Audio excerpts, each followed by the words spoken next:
This is Size Previews. I'm Luke Matthews, and today we're going to preview March by celebrating the month of Air Max.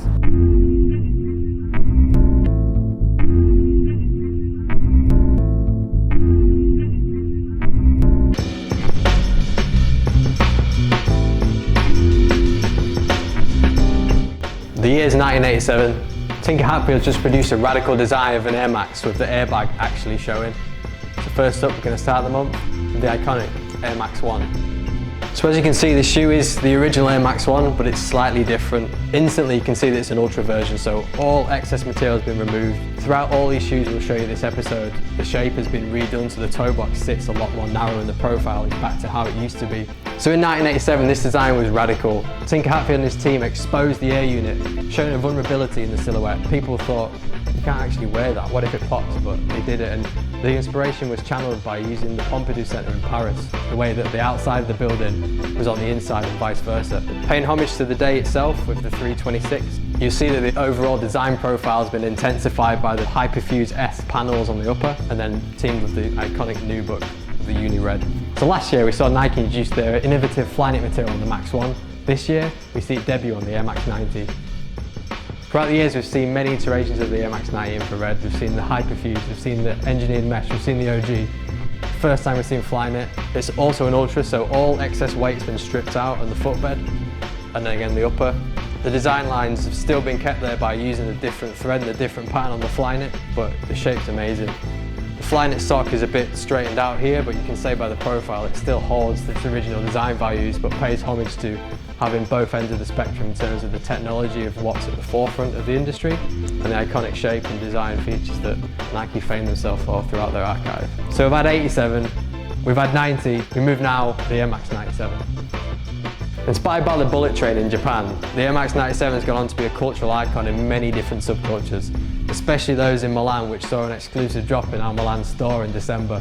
Alongside the silver bullet reference, the shoe has a fully reflective upper, so as you see in a lot of people's photographs of this shoe, the 3M really pops off with a flash. As you can see throughout the evolutions of the 1 and again into the 90, the air units kept getting bigger and bigger, and at the time the 97 on this almost 360 air unit was the biggest and most air they've ever had in a shoe. The 97 itself celebrates its 20th anniversary this year, so this shoe is just the catalyst of everything we've got coming throughout the year. Last year Nike launched a competition to allow consumers to bring back their favourite Air Max.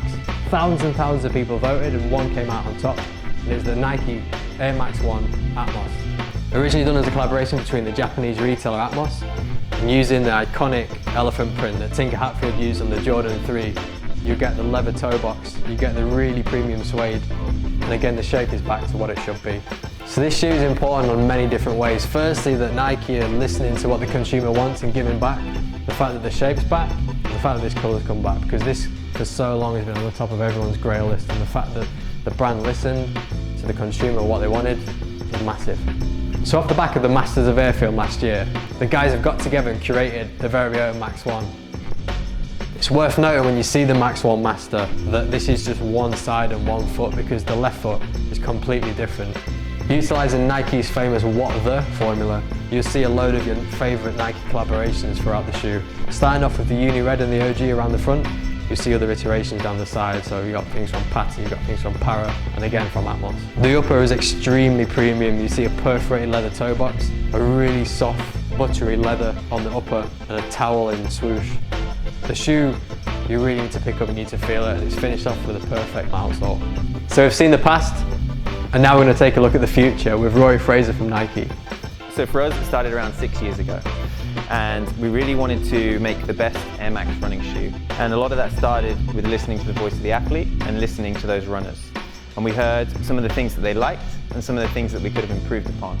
One of the things that they loved is that Air Max as a foam or as a bag never actually breaks down. So if you think about running on a traditional foam, over a period of time it's eventually going to break down. Air doesn't necessarily feel like that. So from run 1 all the way through to run 500, you're going to get that same experience and that same ride. But when you talk to them about some of the things they didn't necessarily love about Air Max from a running standpoint, they felt that it could have been a little bit lighter, they felt that it could have been a lot more flexible, and they also felt that you could have increased that kind of sensation of air underneath your foot. If I dive into some of the details, what you can see here on the heel area is one of the biggest airbags that we've ever made. When we were testing this over and over again with runners, they were coming back and saying, we need a bit more cushioning in the heel. We didn't just make the biggest airbag ever to say it's the biggest airbag ever. We did it truly for performance benefit. So as you land in the heel, you're going to get a nice cushion ride to help give you that support on initial impact. As you transition through the forefoot, you'll notice that this contoured bag is incredibly flexible. Taking a lot of learnings from things like the Nike Free and seeing how the foot moves naturally and just making sure that the foot can do whatever it wants to do is very, very important within this design. So initial impact is going to be nice, soft and cushioned, and as you transition towards that forefoot, it's going to be really, really smooth. One of the other super interesting details I personally think is a bit of a product geek is this integrated waffle pattern on the outsole. We tested this early on with a lot of runners and we wanted to make sure that it had the right grip and the right traction for them. Flyknit is obviously something that's been around for a little while now, but 6 years ago it was still in its infancy. And we've worked tirelessly on actually 30 different iterations of the upper to make sure that it not only works with a very, very flexible bag, but it also works with the foot inside of the shoe. So that it has no irritations, no hot spots or no areas that you're going to have any kind of discomfort. All in all, an incredible looking shoe and something that we are very, very proud of. So there we have it. Thanks to the guys at Nike for inviting us down to this space to film, and thanks to you for watching. We'll see you next month.